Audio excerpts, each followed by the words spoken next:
This call is now being recorded.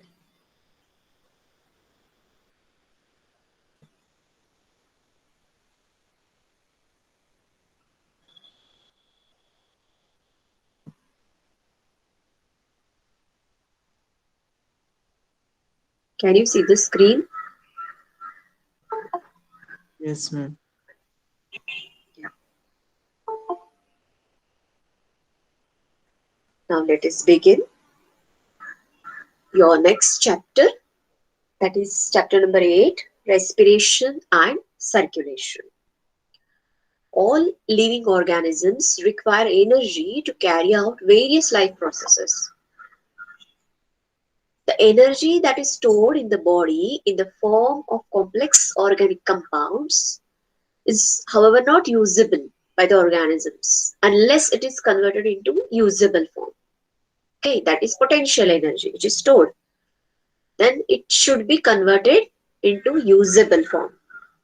This conversion is achieved through the process of respiration.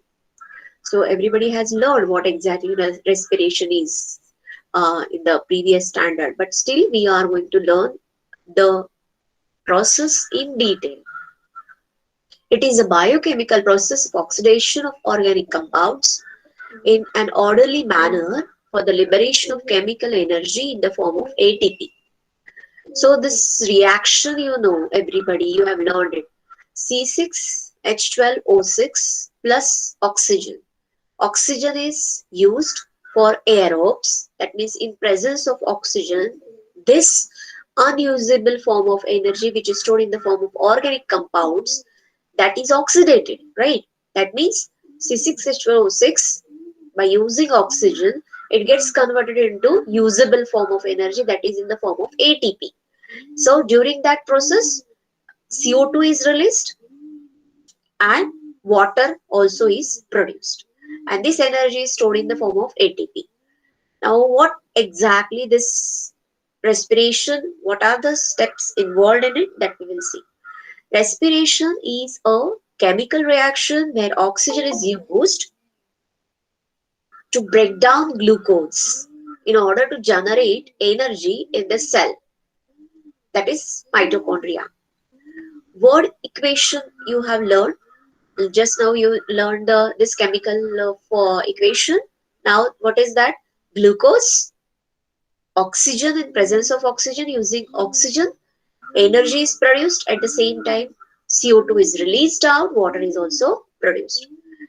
Now, how, which organs are used for this process of respiration? So, organs of respiratory exchange. Respiratory exchange is a simple physical process. For efficient gaseous exchange, the respiratory surface should have the following features. It should have a large surface area. It should be thin, highly vascular, and permeable to allow exchange of gases. And it should be moist. So these are the requirements for the gaseous exchange, for the organelles to be used, for the organelles to be used for this process. Now, how the respiration takes place in plants and how it takes place in animals, we will see. This gaseous exchange in plants, the shape and structure of plants facilitate gaseous exchange by diffusion. A terrestrial flowering plant has many air spaces between the cells of stem, leaf, and root. Oxygen diffuses into the air space through stomata, the pores on leaves, and young stem. What are stomata? You know that. That is stomata. These are the openings, small openings present on the surface of plant, especially on leaves.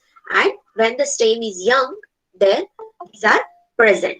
So these openings called stomata are used for the exchange of gases like this oxygen. Oxygen is taken in and diffusion is for the simple process from the movement of the particles is from higher concentration to the lower concentration. In air, the concentration of oxygen is obviously more. From there, it is entering in the leaves where it is required. So that is what diffusion, simple diffusion. It's a very simple process. Woody flowering plants like trees and shrubs have an external impervious bark where gaseous exchange occurs through small pores in the stem surface called lenticels. When it is young, these openings are clear, but when it becomes mature, it becomes woody. Then in these trees, shrubs, when the stem becomes woody, there this becomes impervious, and where the gaseous exchange occurs through small pores, and these pores on the stem they are called as lenticels. So these are lenticels. I will show you. This is what the leaf surface, and this is the small opening that is called as stomata. And this is the stem bark where small openings are seen. These are called as lenticels. Wooden stem. Now, how the respiration takes place in animals, it is little bit different than the plants. Gaseous exchange is must. It's the main process involved in the respiration, which takes place in all living organisms, especially in case of aerobes. You know that aerobes means which respire in presence of air, which require air for the respiration, and anaerobes which do not require air for the respiration. So all these aerobes, whether plants or animals, this gaseous exchange is seen, and the parts or the organs used are different. Now, in animals, how it takes place? As compared to plants, animals show wide variety of respiratory surfaces or organs. The respiratory surfaces differ in various animals. In animals, depending on the complexity of the organization and the surrounding medium, certain parts of the body have become specialized into different types of respiratory organs. In the higher animals, these respiratory organs are also associated with the transport system. Now we will see one by one. In case of human beings, what exactly it is that we will see in this picture given. See how many organs are involved. Nose, that means nostril, the nasal cavity, then larynx, pharynx, the entire, see this area which is shown, trachea, then you can see the lungs and left lung, right lung, isn't it? So which then the surrounding area called ribs, here is the diaphragm, and these lungs which show the presence of these branches, alveoli. So all these parts are involved in the respiration in case of human beings, and we are going to talk about this only. Alveoli, what exactly it is? These are nothing but the air sacs which are present at the end of these branches. What are these branches? From here, this lung is divided into two parts, left lung and right lung. Which shows these main branches, primary branches, bronchi, and then sub branches called as bronchioles, and these bronchioles which end at the small sac-like structures which are called as air sacs or alveoli. These are the air sacs with blood capillaries. See, this is the structure. See, this is the end of this bronchiole, which gives the appearance of a small bubble-like structure, which are called as air sacs, and the scientific name is alveoli. So, which gives the appearance like a grapes, bunch of grapes, right? Isn't it? So these are the air sacs, where this is the internal structure of this single alveoli, which shows the presence of blood capillaries in it, which are surrounded by. Okay, so this is the human respiratory system. These are the organs of respiratory system in human beings. The human respiratory system consists of nostrils, nasopharynx, larynx, trachea, bronchi, and lungs. Here is again one more diagram you can see. Nose. So through nostrils, air enters, then pharynx, larynx, epiglottis. Here is the trachea divided into parts, bronchi, and then at the end, alveoli. So air enters through nose, passes into the nasopharynx through the nasal passage. The nasopharynx, a portion of the pharynx, serves as passageway for both food and air. So nasopharynx is a portion which is a passage for both food as well as air. Air moves from the pharynx through the larynx. From pharynx, it moves to the larynx into the trachea, or this is also called as windpipe. So this is the windpipe. The larynx is cartilaginous and helps in producing sound. So this is also called as sound box. Larynx, which is also called, it is the cartilaginous and helps in producing sound. A small flap of tissue called epiglottis covers the trachea when we swallow, thereby preventing food or liquid from entering lungs. So this is very important. Epiglottis, you can see here, is a flap or a cover or lid which covers this pipe, this windpipe, you can say. This should not enter, the food should not enter, because this passage is common, so that when we eat or drink, that food or liquid should not enter the lungs. So that is the flap, small flap called as epiglottis. Now we will see the role of each and every organ involved in the process of respiration. Nose, for which it is used entry and exit points for air. Through nose only, inhalation and exhalation takes place. So entry of air and exit of air takes place. Then voice box or larynx, what is the role? As air passes through larynx, we speak, because without any medium, we can't, the sound cannot be produced. So air is the medium, you can say. So voice box or larynx, when air passes through it, we can speak. Then trachea, which is also called as windpipe, what connects our lungs. So trachea connects our lungs. Ciliated cells are located across the inner surface of trachea and bronchus and facilitate the movement of mucus. See, this is also very important role of ciliated cells, which are present on the inner surface of trachea and bronchi. How they are involved in the process of respiration, how they facilitate the movement, they move, show the movement, that these cilia are nothing but the hair like structures, particles. We have learned epithelium last year, ciliated epithelium, how they are working, the movement of the particles. Now that air is passed forward, right? So that mucus along with the air, the mucus that is moved, it makes the movement smooth. So these ciliated cells, they are also very useful, playing important role in the respiratory system, facilitates the movement of mucus. Then the next is what? Bronchi is the plural word, bronchus is the singular. Two large passageways that lead from the trachea to our lungs, that is called as bronchi. Bronchus is a singular. That is, to each lung, each bronchus, each branch, each passage, it goes. That is what called as bronchi, bronchus. Then bronchus leads to branches called as bronchioles. So these bronchi or each bronchus, it gets converted into many branches, that is divided into many branches, and these branches are called as bronchioles. Now see this diagram.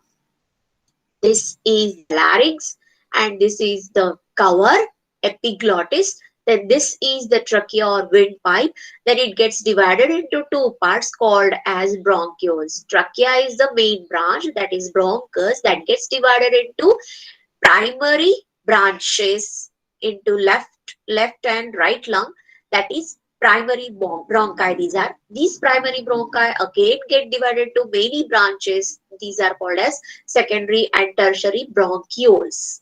Okay, these branches are called as bronchioles, which end into the small air like structures, air sacs like structures. They are called as alveoli, plural. Alveolus is a singular. So eventually the further subdivisions of bronchioles lead to tiny air sacs called alveoli. They are clusters like grapes. Capillaries surrounding each alveolus is where the exchange of gases with the blood occurs. So this is why each alveolus is surrounded by the branches, that is the blood capillaries, and where the actual gaseous exchange takes place. Now lung, main organ of this system. Lungs is the main organ of this system. Nowadays you must have studied, noticed, and experienced and gone through the experience of the role of lung, how important it is for the life of any human being or any organism. So lungs, which are considered to be the main organ of this system. So now the next is what? Diaphragm is the sheath muscle that occurs, that causes us to breathe. The diaphragm is also there present, which is helpful in the inhalation exhalation. I will show you in the next part. So this is the structures. These are the bronchioles, which ends into grape-like structures, clusters of grapes or air sacs called as alveoli, which are surrounded by blood capillaries. And how the exchange of gases takes place? See, these are very thin, muscular in nature. So, as because of the structure of both blood capillaries as well as the alveoli, simple diffusion takes place. Diffusion is what? The process where the movement of the particles or the molecules is from higher concentration to the lower concentration. Now what happens here? When alveoli are filled with oxygen, then is when inhalation takes place. Then alveoli will be filled with oxygen. Then this oxygen by simple diffusion is passed to the blood capillaries. And when the amount of oxygen in the blood capillaries is increasing, at the same time, if these blood capillaries are carrying CO2, that CO2 amount in the blood capillaries, if it is more, that gets that's transported into alveoli, and through exhalation this CO2 is passed out. So this is what simple diffusion, exchange of gases takes place here between the alveoli and blood capillaries. Now we see nose has a pair of slit like openings called external nares or nostrils for entry of air into the nasal cavity. So through these openings of nose, which we call as external nares or nostrils, air enters. The nasal cavity is divisible into right and left nasal chambers by a mesenteroid cartilage. Cartilage is present in between the two nostrils. You know that, everybody. Each nasal chamber is further divided into three regions. How these three regions are divided, we'll see. First is called as vestibule. It is the proximal part above the nostril. So anterior part of the nostril. Its skin has hair for filtering the air and trapping the dust and suspended particles in the inhaled air. So the first part of the nose, the anterior part of the nose, near the openings is called as vestibule. And this vestibule, what is the role?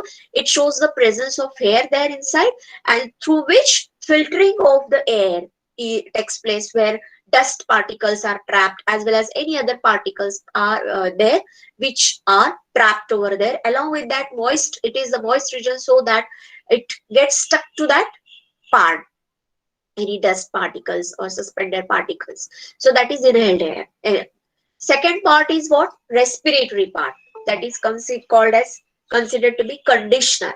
The middle thin walled highly vascular part for warming and moistening the inhaled air. So the first part is for filtering, and second middle part is called considered to be conditioner, where which is highly vascular part, which makes the area warm and moisten the inhaled air, so that because of that moisture, these dust particles, though through the they are filtered through air, there some of the dust particles they enter. So these particles, because of this moist nature, they get stuck over there.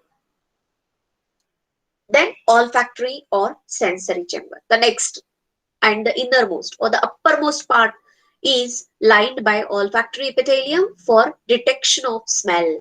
So the most uppermost, or you can say the interior part of this nose, which is lined by olfactory epithelium, which are responsible for the sense of smell. So they detect the smell. So these are the parts of nose. Now the next to that is what? Pharynx. It is divisible into three parts. The nasopharynx is the uppermost part from the nasal chamber. It leads into oropharynx, that is the common passage for food and air. So oropharynx is the common passage for food and air. And before that, the most uh, previous or the first part of the pharynx, which we call it as nasopharynx, that is the uppermost part from the nasal chamber, which leads to oropharynx, which is common part passage for air and food. This continues below as the laryngopharynx. Between the nasopharynx and oropharynx is the palate bone. The palate bone is present between the nasopharynx and oropharynx. And the pharynx has a set of lymphoid organs called tonsils. You know that. So, pharynx has a set of lymphoid organs called as tonsils. Now, next to pharynx, what is the next organ involved in the respiration is larynx. It is also called as voice box. It is the part of respiratory tract which contains vocal cords for producing sound. So, larynx is also called as voice box. For MCQ, this question can be asked. Options will be given as pharynx, larynx, etc. etc. And so you must know that larynx is called as voice box. It is the part of respiratory tract which contains vocal cords for producing sound. The larynx extends from laryngopharynx and the hyoid bone to the trachea. Hyoid bone is present over there in the next diagram picture I will show you. So laryngopharynx and the hyoid bone to the trachea. So it extends to the trachea. It is a hollow tubular structure. Its wall is made up of cartilage plate held by membranes and muscles. So this is hollow tubular structure made up of wall is made up of cartilage plates. The larynx opens into the laryngopharynx through a slit-like opening called glottis. Slit-like opening is called as glottis and which is covered or guarded by a leaf-like flap that is called as epiglottis. So this opening of trachea or windpipe is guarded by a leaf-like flap called as epiglottis, which prevents the entry of food into trachea. So entry of food or any liquid, any other particle is prevented with the help of this flap-like structure, which is a leaf-like structure, and that is called as epiglottis. And epiglottis is nothing but an opening. That opening which is present, larynx opens into the laryngopharynx through a slit-like opening, and that opening is called as glottis. This is the diagram. See, this is the flap-like structure which is called as epiglottis. And this is the slit-like opening called as glottis. And this is covered by the, here you can see the hyoid bone which is present here. And this epiglottis, it avoids the entry of food particles or any other particle or liquid into the windpipe, that is trachea. It doesn't allow any other than air. Only air is passed through, and when as this is the common passage, it is necessary, common for air and food, it is necessary to play a very important role which is playing by epiglottis, that it doesn't allow any other particle or any other thing than air, so that it doesn't go to the lungs through the windpipe. This is what thyroid membrane. This is the hyoid membrane and this is the bone. So this is the bone and this is the membrane. And then this is the thyroid cartilage. This is what cartilage that covers. This part is covered. This membrane is covered by the cartilage. That is called as thyroid cartilage. And this is the region that is called as laryngeal prominence. This is also called as Adam's apple, which becomes prominent in case of males after puberty. So this continues extends into the trachea, and these are the cartilages which cover the trachea. So this is called as tracheal cartilage. So this is the structure also you learn it, very important. This is the epiglottis. This is the opening which covers, this opening is called as epiglottis, and this is slit like opening called as glottis, which is associated with this area, this as bone, that is hyoid bone. Then it shows the membrane called as thyroid membrane. Then it covers, that is covered by the cartilage tissue, and this is called a thyroid cartilage. And this is laryngeal prominence, little bit prominent part, it comes little bit out, so that is called as prominence. And this is also called as Adam's apple, which is very much prominent in males after they attain the pure puberty, after the proper growth. So, and this is in continuation, you can say this membrane is covered, this pipe is covered by cartilage. This is called as tracheal cartilage. So this is the structure of larynx. Now the next part is what? Trachea or windpipe.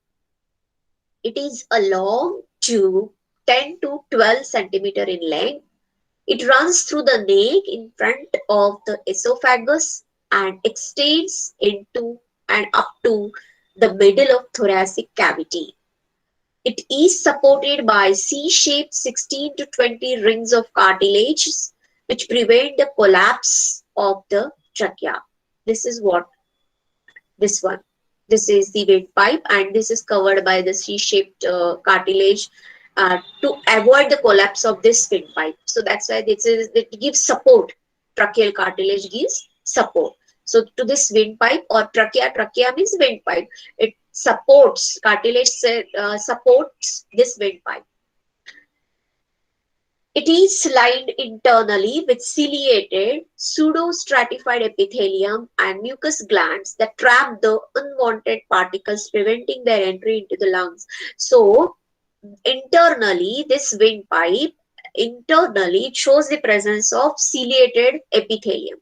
So that layer is made up of cilia. That shows the presence of cilia. Cilia meant for generally movement, which is here in this case for trapping the unwanted particles going towards the lungs. So particles, these unwanted particles entry is prevented by this epithelium. Now the next part which continues from trachea, that is bronchi. The trachea divides into right and left primary bronchi as it reaches the middle of the thoracic cavity. The bronchi are supported internally by C-shaped incomplete rings of cartilage. So C-shaped incomplete rings are present. They are supported internally, these bronchi. The primary bronchi divide to form secondary and tertiary bronchi, which lead into terminal bronchioles ending into alveoli. I showed you in the diagram already. So this is also one more diagram you can see here. This is the trachea, that is windpipe. Here is the epiglottis region, glottis region, and then this bronchus, when it reaches the lungs, it divides into two branches, left and right. So this is right bronchus, this is left bronchus. When it enters the lungs, it again is divided, that each bronchus is divided into secondary and tertiary branches which end into small air sac like structures. These are called as alveoli. So trachea extends up to the mid thoracic cavity and divides into right and left bronchus, and from the trachea air passes into bronchi which leads into the lungs. So these are the lungs. This is the right lung and this is the left lung. So within each lung, the bronchus divides to form secondary tertiary bronchi and to form a thin terminal bronchioles. These are the bronchioles which end into grape-like structures, giving the appearance of grapes, cluster of grapes, which are called as air sacs alveoli. Lungs, these are the main respiratory organs of human. One pair of spongy and elastic lungs are present in the thoracic cavity. Each lung is enclosed and protected by a double pleural membrane, outer parietal and inner visceral membranes. So it is double layered structure. Lungs shows two layers, two membranes, outer parietal and inner visceral. Between the two pleura is a pleural cavity filled with a lubricating fluid called pleural fluid. It is secreted by the membranes. So there are these two membranes, outer that is parietal, inner visceral, and in between the two membrane pleura is a fluid which is lubricating, that gives lubrication. So lubricating fluid called pleural fluid is present. The right lung is larger and divided into three lobes, while the left lung is smaller and divided into two lobes. Each lobe of lung has the terminal bronchioles ending in a bunch of air sacs, each with 10 to 12 alveoli. So each terminal end, each bronchiole terminates into 10 to 12 alveoli, grapes like structures, air sacs, right? And what is the role of alveoli? These are thin walled, lobulated structures. Each alveolus is surrounded by a network of capillaries of pulmonary arteries and veins. These have high these have highly elastic walls. As I told you, these are very much vascular with the elastic walls. These are about 700 billion alveoli in the lungs, and they provide the surface area for exchange of gases. I showed you also with the help of that diagram how the exchange of gases takes place. Now this is a structure of alveoli, that each terminal bronchiole gives rise to billions of tiny sacs called as alveoli. See, this is each branch, it terminates into 10 to 12 alveolar, that is grape-like structures which are covered by the blood capillaries. This is a single alveolus, so which gives, and this is the duct, alveolar duct, which ends into alveolus. It's very highly vascular and which is helpful for the exchange of gases. Now, what is the role of diaphragm? I showed you in the previous diagram what is that diaphragm. It is a muscular septum that separates the thoracic and abdominal cavity. It is dome-shaped, and on contraction it becomes flattened. When it gets contracted, it becomes flat. So it becomes flattened. So it is the muscular septum which separates thoracic and abdominal cavity. So immediately next to the that thoracic cage, you can see that slit, or the that is the septum, muscular septum, that is called as diaphragm, which separates thoracic and abdominal cavity. Now, how this is playing the role, or what is the mechanism of respiration? Now we will see. Respiration is a biological process involving exchange of gases between the atmosphere and the lungs, and it results in the formation of ATP. It includes following processes. First, breathing. Second, external respiration. Third, internal respiration, and then is cellular respiration. So all these steps we will be discussing step by step. Everyone knows what respiration means. Everyone knows what is inhalation, what is exhalation, right? So breathing is a common word that we will study what happens, how the exchange of gases takes place. It is a physical process, physical process by which gaseous exchange takes place between the atmosphere and lungs. It involves inspiration and expiration. You know, everybody, inspiration taking the air inside, expiration, exhalation, passing out the air outside. That is what inspiration and expiration, inhalation, exhalation. Both these steps involve parts of thoracic cage, the ribs, sternum, and the intercostal muscles and muscles of diaphragm. These are the parts which are involved in the inspiration, expiration, that is the breathing. What exactly inspiration, how it takes place? During inspiration, the atmospheric air is taken into the lungs. It is an active process in which the diaphragm becomes flat and goes downward. The external intercostal muscles contract, so the ribs and sternum move upward and outward. This leads to an increase in the thoracic volume and decrease in pressure of thorax and lungs. To equalize the low pressure inside the lungs, air from the atmosphere rushes into the lungs. This is inspiration. You just imagine how you fill up air in the balloon. When you feel the air in the balloon, what happens? The area is of that particular balloon expands, air is filled, its size is increased. Same way here also, when you inspire, that means what? Air from the atmosphere is taken into the lungs. Then what happens when the air is taken in the lungs from the atmosphere? That diaphragm, which separates the thoracic and the abdominal region, it becomes flat and goes downward, and it allows the area for that particular area to get that air to be occupied, right? So the external intercostal muscles contract, so the ribs and sternum move upward. If you know the structure of thoracic cage, it will be easier for you to understand.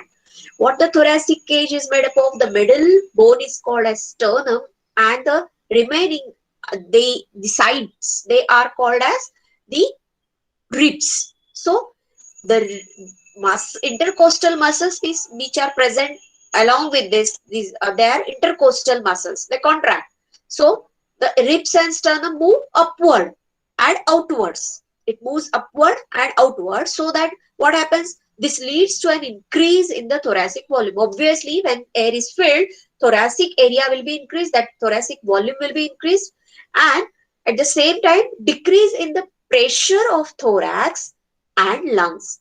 As the pressure is decreased, or automatically that low pressure, what will happen inside the lungs? Air will be filled. Air from the atmosphere will be rushed into the lungs.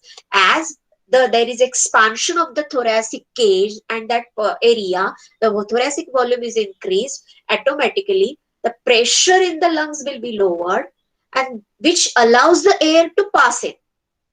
So this is what the air passes from the atmosphere to the lungs, and this is what called as inspiration. Okay, see, this is the diagram for inspiration, that is breathing in. When you breathe in, air is taken in through this windpipe. You can see here, this is taken in, air is entered, so automatically what is happening, this is the sternum, middle bone of the thoracic cage, these are the ribs, and these are the intercostal muscles, they expand.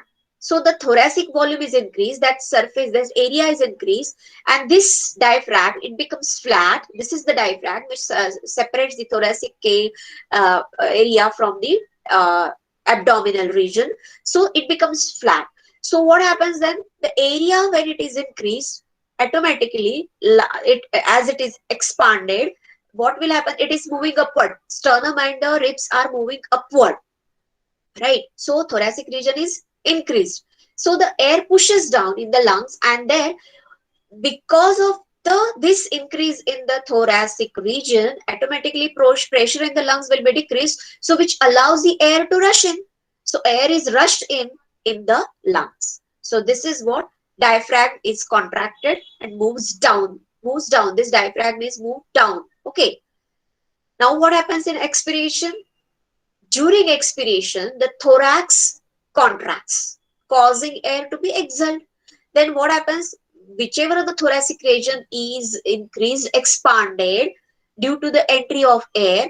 Now in the expiration, when air is to be exhaled out, that time again thoracic region contracts, and so it creates the pressure. Pressure is increased, and so that air is exhaled out. Okay, so causing the air to be exhaled. The diaphragm then again relaxes and pushed upwards and becomes dome shaped. So the intercostal muscles also relax, pulling the rib cage inward and downward. So rib cage up, while exhalation, again, as the air is passed out, automatically they will come to its original position, or you can say the that rib cage, it will move inward and downward. This causes decrease in the thoracic volume and leads to increase in the pressure in the thorax. And volume is in that thoracic volume is decreased, and there is increase in the pressure in the thorax and the lungs as compared to the atmospheric pressure. So air from the lungs rushes out, and this is called as expiration. One inspiration and one expiration is one breath. So together, one inspiration and one expiration, one inhalation and exhalation together is called as one breath. Try to understand. And this is another diagram which shows the exhalation or expiration. See, when, because as the air is filled by the lungs, what happens then in the next moment, then automatically what happens, this diaphragm then later becomes dome shaped again, then again the contraction of this uh, thoracic sternum and the ribs takes place, and they come to their original position, or they are moved again downward. First of all they were moved up, now they will move downward and inward. So automatically the air will rush out. So this is what called as expiration or exhalation or breathing out. Air from the lungs, it is exhaled out, and whatever the thoracic volume was increased through inhalation, that comes to normal. And as the ribs and sternum had moved upward during inhalation, they again move downward during the exhalation, downward and inward during the exhalation, and then diaphragm relaxes and moves up. When air was pushed in, diaphragm was extended. Now when air is pushed out, pulled out, exhaled, then diaphragm relaxes and moves up. So this is what inhalation and exhalation, or inspiration and expiration together forms a single one breath. Now we will talk about the difference between the inspiration and expiration. Inspiration is an active process. Active process which requires little energy, right? So this is active process. Whereas expiration, it is the passive process. External intercostal muscles and diaphragm contract in inspiration, whereas in expiration, external intercostal muscle and diaphragm relax, come to its normal position, or they get relaxed. Then rib cage moves outwards in inspiration, whereas rib cage moves inwards. Rib cage along with the sternum. Okay. There is increase in the thoracic volume when inspiration is taking place, whereas there is decrease in the thoracic volume when expiration takes place. Atmospheric pressure is greater than the pulmonary pressure. So by simple diffusion, air is passed through. Atmospheric pressure is greater than pulmonary pressure. So this is during this inspiration, whereas atmospheric pressure is lower, it's lower than pulmonary pressure in expiration. Intake of air into the lungs takes place in the inspiration, whereas expulsion of air from the lungs takes place during the expiration. So these are the points of differentiation between inspiration and expiration. Now these are the steps which we are going to talk about.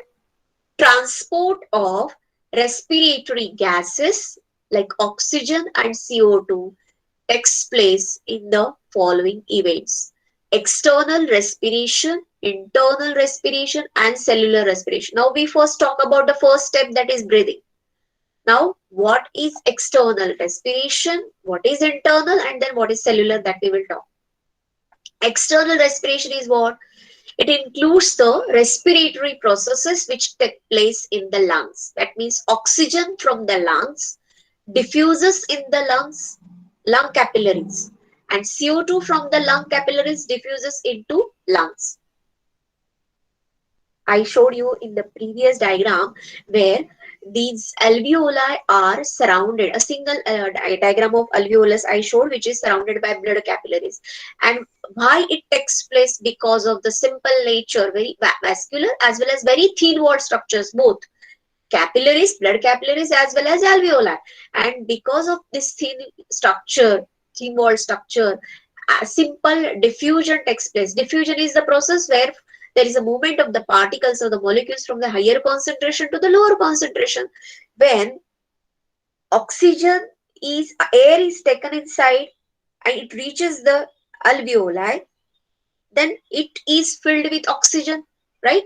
So alveoli show greater amount of oxygen over there, then automatically that movement of oxygen will lead to the blood capillaries. So oxygen will be diffused into the blood capillaries again from higher concentration to the lower, because alveoli are having higher concentration of oxygen, so they diffuse it into the blood capillaries.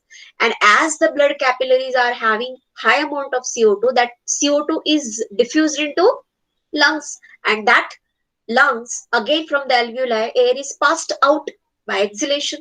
So this is what simple external respiration, so which includes exchange of gases, that is oxygen and CO2, formation of oxyhemoglobin. When it comes in contact with the hemoglobin, that oxygen, that forms oxyhemoglobin, and release of carbon dioxide. I told you, release of carbon dioxide, how it takes place? Again by the diffusion. Whatever the amount of CO2 is increased in the blood capillaries, that is again from higher concentration, there is movement by simple diffusion to the lower concentration. So concentration of CO2 in the alveolus is less as compared to blood. So from blood, this CO2 will be passed into the alveoli, and there from alveoli it goes back out of the in the atmosphere. That is what release of CO2, exchange of gases. Now how it is taking place, you can see it again in the same, in this diagram. See here, concentration of oxygen is higher in the inspired air than in the alveolar blood, and the concentration of CO2 is higher in the alveolar blood than in the inspired air. Just now I told the same thing. This results in the exchange of oxygen from air into the blood and carbon dioxide from blood into the air, which is exhaled out. The same thing I told you. See here in the diagram. Here this is the single alveolus. You can see here air is taken in with high amount of oxygen. Then here, when the amount of oxygen is high in the alveolus, which are surrounded by the blood capillaries, this is the blood capillary, okay? These alveoli are surrounded by blood capillaries. So by simple diffusion, this oxygen will be passed, moved or transported to the blood capillaries. Already this blood is carrying CO2, high amount of CO2. So here this is shown by red color, that is the high amount of CO2 is there. That blood is, which blood capillaries are carrying the blood, is with high amount of CO2. So automatically again by simple diffusion from higher concentration to the lower concentration, this movement is taking place. So this higher concentration of CO2 in blood, it is that CO2 is transported, moved to the alveoli, and this CO2 is again released out through these bronchioles and through the entire passage in the respiratory system and exhaled out. That CO2, air containing CO2 is exhaled out. So oxygen is taken inside, CO2 is taken out. Okay, so this is what external respiration again is, this diagram which shows everything. See, this is oxygen in the alveolus, it is entered. This is transported to the blood capillaries, which the alveoli are surrounded by the blood capillaries, right? So at the same time, these blood capillaries, these are showing the presence of, you can see the red colored blood cells with the high amount of CO2. So with high amount of CO2, again it is diffused into the alveoli, and that is passed out. Here, one from one direction, that when it is inhaled, air is inhaled, it which is filled with high amount of CO2, which is transported by simple diffusion to the blood capillaries, and you can see the color of the blood cells by receiving oxygen. It how it color is changed, right? So this is what oxygenated blood. This is the pulmonary artery and this is the pulmonary vein. Okay, pulmonary artery which is carrying the blood here by receiving oxygen, then it is passed to the pulmonary vein. If you know the role of artery and vein and the exceptional role of pulmonary artery and pulmonary vein, you can come to know. So these are the blood cells with high amount of CO2. After receiving oxygen, you can see the change in the color. It is properly shown with high amount of oxygen. You can see the oxygen pathway shown with the red color and CO2 with the blue color.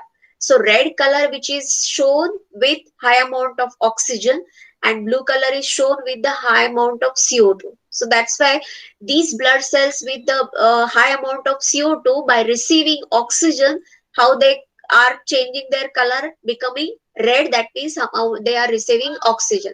Whereas these cells with the high amount of CO2, blood cells, these blood capillaries with the high amount of CO2, blue color, they are releasing CO2 and becoming oxygenated, right? They are releasing CO2 at the same time they are receiving oxygen. So this is that exchange of gases taking place between the alveolus and blood capillaries, and in this way the inspiration, expiration as well as the role of pulmonary artery which is carrying CO2 amount blood in high amount, whereas pulmonary vein oxygenated blood. See the role of pulmonary artery and pulmonary vein. Oxygen diffuses into the red blood cells here, right? And this is the carbon dioxide diffuses into alveolus. This is what and the role of pulmonary artery and pulmonary vein. These are the exceptionals. Artery carries oxygenated blood and vein carries deoxygenated blood. But this is the uh, exceptional thing which they are performing, pulmonary artery and pulmonary vein. Now this is what again shown, that is the formation of oxyhemoglobin in the same case, the second step, where the absorbed oxygen combines with the hemoglobin in RBCs and it forms oxyhemoglobin. And hemoglobin is a respiratory protein pigment. It forms the unstable oxyhemoglobin. So this is the hemoglobin when it combines with the oxygen, when it is received, when it comes in contact with the oxygen, it forms oxyhemoglobin. This is what shown. And carbon dioxide from the blood is released outside into the air, and CO2 is brought by the blood from the tissue cells in the form of sodium and potassium bicarbonates in the blood plasma. Some amount of CO2 is also brought by hemoglobin in the form of carbon hemoglobin. Okay, that is also called as carbamine hemoglobin. CO2 brought into it is brought in all these forms, that is released. So this is all about the inspiration, expiration. First part, breathing and external respiration we have learned. Now the two more steps which are involved about cellular respiration we will talk in the next lecture.